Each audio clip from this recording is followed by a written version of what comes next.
The Poem of the Man God, the third year of the public life. Chapter 471. Cure of the boy born blind from Sidon. 15th of August, 1944. I see Jesus come out of a synagogue surrounded by his apostles and by a crowd of people. I realize that it is a synagogue, because through the wide open door I can see the same furniture that I saw in the synagogue of Nazareth in one of the visions preparing for Passover. The synagogue is in the main square of the village, a bare square, surrounded only by houses, with a basin in the center, nourished by a fountain pouring lovely clear water from only one jet of stone carved like a bent tile. The basin is used to water quadrupeds and many doves which fly about from house to house. The fountain to fill the jugs of women, beautiful copper amphorae, some of which are hammered, some smooth, all shining in the sun. Because it is sunny and warm. The earth of the square is dry and yellowish, as when it is parched by strong sunshine. There is not even one tree in the square, but branches of fig trees and vine shoots hang out over the little walls of orchards along the 4 roads which depart from the square. It must be the end of summer and the end of a day, because ripe bunches of grapes are hanging from the pergolas, and sunbeams are not perpendicular but oblique, as at sunset. In the square, some people are waiting for Jesus, but I do not see any miracle among them. Jesus passes, he bends over them, he blesses and comforts them, but does not cure them, at least for the time being. There are also women with children and men of all ages. They appear to be known to the Master, who greets them calling them by their names, and they crowd round him with familiarity. Jesus caresses the children, bending lovingly over them. In a corner of the square is a woman with a little boy or girl. They are all dressed alike with light-colored little tunics. She does not seem to come from here. I would say that she is of higher social standing than the others. Her dress is more elaborate, with braids and folds. It is not the plain tunic of ordinary women, with only a cordon to adorn and shape it. This woman, instead, is wearing an elaborate dress which, although not a masterpiece like the garments of Mary Magdalene, is very graceful. She has a light veil on her head, much lighter than the other women's veils, which are made thin linen fabric, whereas hers is almost muslin. So light it is. It is gracefully pinned at the middle of her head, displaying her well-combed brown hair, with locks plaited in a simple fashion, but with more skilled care than those of the other women, whose tresses are in a knot on the napes of their necks, or form a circle round their heads. On her shoulders she has a real mantle, that is, a cloth, which I do not know whether it is sewn or woven in a round shape, with around the neck a braid ending in a silver clasp. The cloth of the mantle falls in beautiful wide folds down to her ankles. The woman is holding by the hand the little boy or girl I mentioned previously, a lovely boy about 7 years old. He is also strong, but not in the least lively. He is standing very quietly beside his mother, his hand in hers, with his head lowered, without taking any interest in what is happening. The woman is watching, but she dare not approach the group which is gathered round Jesus. She seems undecided, as while she is urged by her desire to go, she is afraid of moving forward. She then decides to take a middle course, to attract Jesus' attention. She sees him take in his arms a beautiful, big, rosy smiling baby, whom a mother has offered him, and whom he handles, pressing him to his heart while speaking to a little old man. She bends over her little boy and says something to him. The boy raises his head. I now see a sad, little face with closed eyes. He's blind. "Have mercy on me, Jesus," he says. The infantile little voice cleaves the still air of the square and arrives as far as the group with its lament. Jesus turns round and sees him. He moves at once with loving care. He does not even hand back to its mother the child he's holding in his arms. Tall and most handsome as he is, he goes towards the blind boy, who, after crying, has lowered his head again, in vain, urged by his mother to repeat the cry. Jesus is now before the woman. He looks at her. She also looks at him. Then she timidly lowers her eyes. Jesus helps her.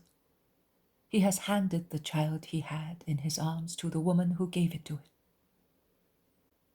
Woman, is this son yours? Yes, Master. He's my firstborn. Jesus caresses his bent head.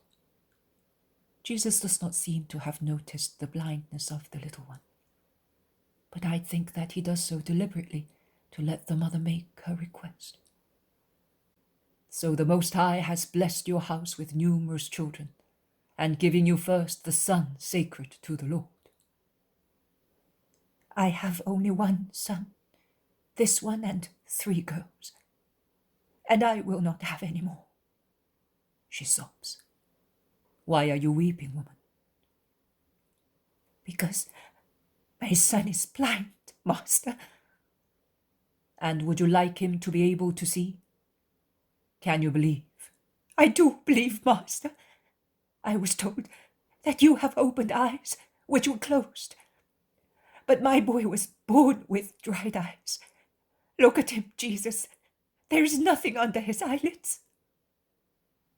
Jesus raises towards himself the little face, prematurely serious, and looks closer, lifting the eyelids with his thumbs. There are empty spaces under them. He resumes speaking, holding with his hand the little face raised towards himself. Why have you come, then, woman? Because I know that it is more difficult for my boy. If it is true that you are the expected one, you can do it. Your father created the worlds. Could you not make 2 eyes for my child? Do you believe that I come from the Father, the Most High Lord? I believe it, and I believe that you can do everything. Jesus looks at her as if he wished to evaluate how much faith there is in her and how pure is her faith. He smiles. He then says, Child, come to me. And he takes him by the hand to a little wall, about 1/2 meter high, built on the road against a house, a kind of parapet to protect it from the road, which has a bend just there. When the boy is steady on the wall, Jesus becomes grave and imposing. The crowds press round him, the boy, and the anxious mother. I see Jesus from one side in profile. He is all enveloped in his very dark blue mantle, which he wears over a tunic a little lighter in shade. His face is inspired. He looks taller and even sturdier, as is usual when the power of miracles emanates from him. But this time he seems more imposing. He lays his hands open on the boy's head and places his thumbs against the hollow eye sockets.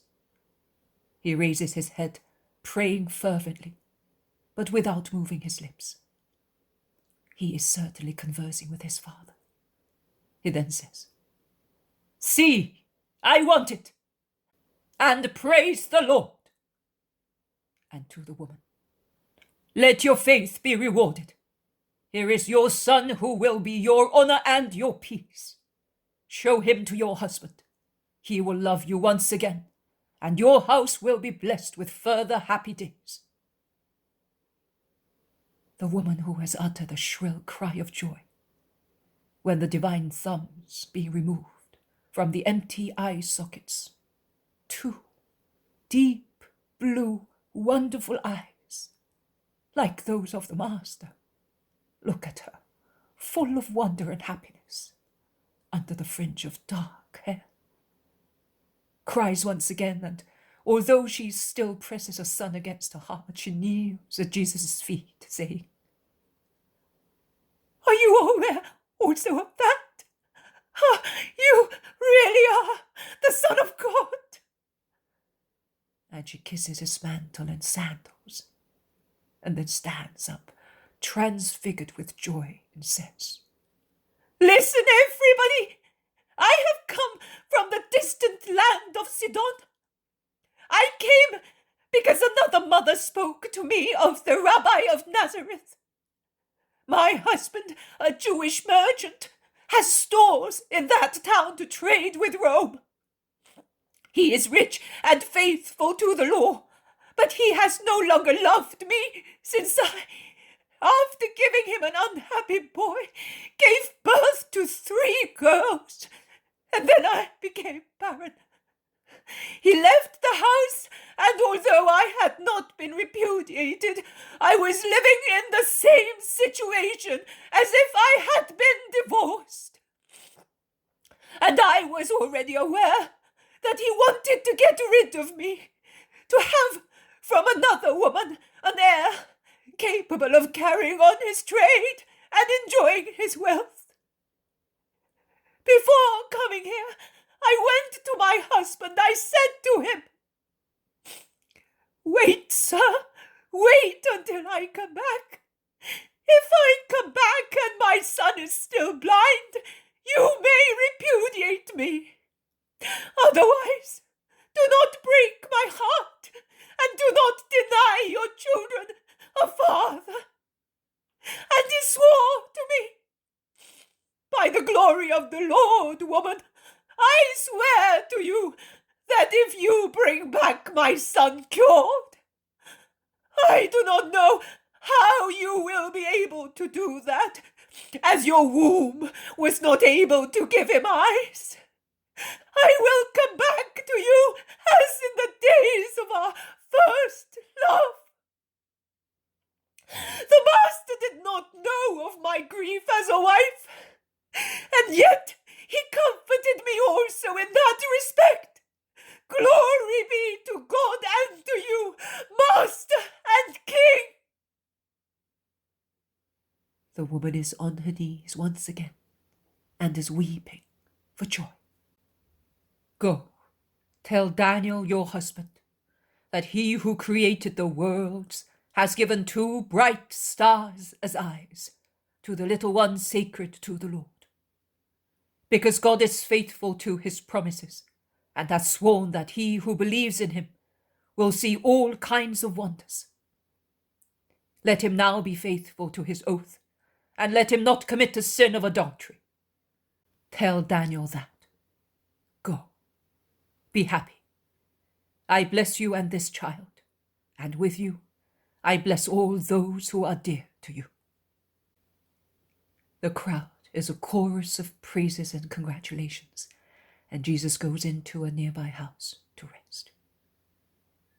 The vision ends thus, and I can assure you that I was deeply moved by it.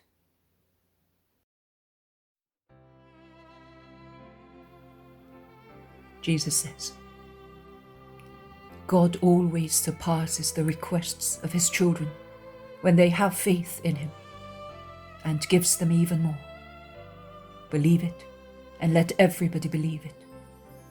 To the woman who came to me from Sidon with 2 swords, piercing the secrets of her heart, and who dared to tell me the name of only one of them, I gave also a second miracle, because it is more grievous to reveal certain intimate misfortunes than to say, I am not well. In the eyes of the world, it may have seemed and may still seem much easier to establish reconciliation between husband and wife, separated by a reason which has been satisfactorily overcome, than to give 2 eyes to someone born without them. But it is not so. It is most simple for the Lord and Creator to make 2 eyes, just as simple as to give the breath of life back to a corpse.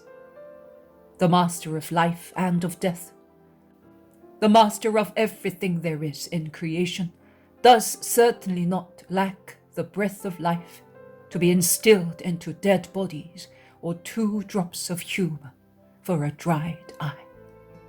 If he wants, he can, because it depends exclusively on his power. But when it is a matter of reconciliation between men, the will of men is required together with the desire of God. God only rarely does violence to human freedom. As a rule, he lets you act as you wish. That woman who lived in a country of idolaters and, like her husband, remained faithful to the God of her fathers, already deserves benignity from God. And she deserves a double miracle because she carried her faith beyond the limit of human measure and overcame the doubts and the denials of most Jewish believers, which is proved by what she said to her husband. "Wait until I come back," as she was certain of going back with her son cured. She deserved also the difficult miracle of opening the eyes of her husband's spirit, as those eyes had become blind to love and to her grief, as they laid on her a blame which is not to blame. I would also like wives, in particular, to meditate on the respectful humility of their sister. I went to my husband and I said to him, "Wait, sir." She was in the right, because to blame a mother for a birth defect is foolish and cruel. Her heart was already rent by the sight of her unhappy child. She is doubly in the right, because she was neglected by her husband since she became barren, and she was aware of his intention to divorce her, and yet she remained his wife. That is, the faithful companion, submissive to her companion as prescribed by God and taught by the Scriptures. She did not harbor thoughts of rebellion or thirst for revenge or intention to find another man in order not to be the lonely woman. If I do not come back with my son cured, you can repudiate me. Otherwise, do not break my heart, and do not deny your children a father. Do you not seem to be hearing Sarah and ancient Hebrew women speak thus? How different, O wives, is your present language, and how different, too, is what you get from God and from your husbands. And families are ruined more and more. As usual in working the miracle, I had to give it a sign to make it more incisive. I had to persuade a world enclosed in the barriers of an age-old way of thinking, led by a sect hostile to me. Hence, the necessity for making my supernatural power shine clearly. But the teaching of the vision does not consist in that. It consists in the faith, humility, faithfulness to one's consort, in the right path undertaken, O wives and mothers, who have found thorns where you expected to have roses, to see new flowery branches grow on the thorns which prick you. Turn to your Lord God who created marriage, so that man and woman might not be alone and might love each other, forming one only, indissoluble body, since they were joined together, and who gave you the sacrament so that his blessing might descend upon your marriage, and through my merits you may have what you need in your new life of consorts and procreators. And in order to be able to turn to him with confident faces and souls, be honest, good, respectful, faithful, true companions of your husbands, not just guests in their houses, or worse still, strangers which chance has gathered under one roof, like two who meet by chance in a hotel of pilgrims. That happens too often nowadays. Does man make a mistake? He is wrong. But that does not justify the behavior of too many wives. And you are even less justified when you do not render good for good and love for love to a kind companion. I will not even take into consideration the too common case of your carnal unfaithfulness, which makes you like prostitutes, with the aggravating circumstance that you are hypocritically vicious, and you pollute the family altar, around which are the angelical souls of your innocent children. But I refer to your moral unfaithfulness, to the pact of love sworn before my altar. Well, I said, he who looks at a woman with lustful desire commits adultery in his heart. I said, he who dismisses his wife with a libel of divorce exposes her to adultery. But now that too many wives are strangers to their husbands, I say, those who do not love their companions with their souls, minds, and bodies incite them to adultery. And if I ask such husbands why they committed adultery, I will also ask their wives the same question. Because although they do not perform it, they cause it. It is necessary to understand the law of God in its full extent and depth, and it is necessary to live it in full truthfulness. Remain with my peace. The above does not apply to you, and keep your heart fixed in mine.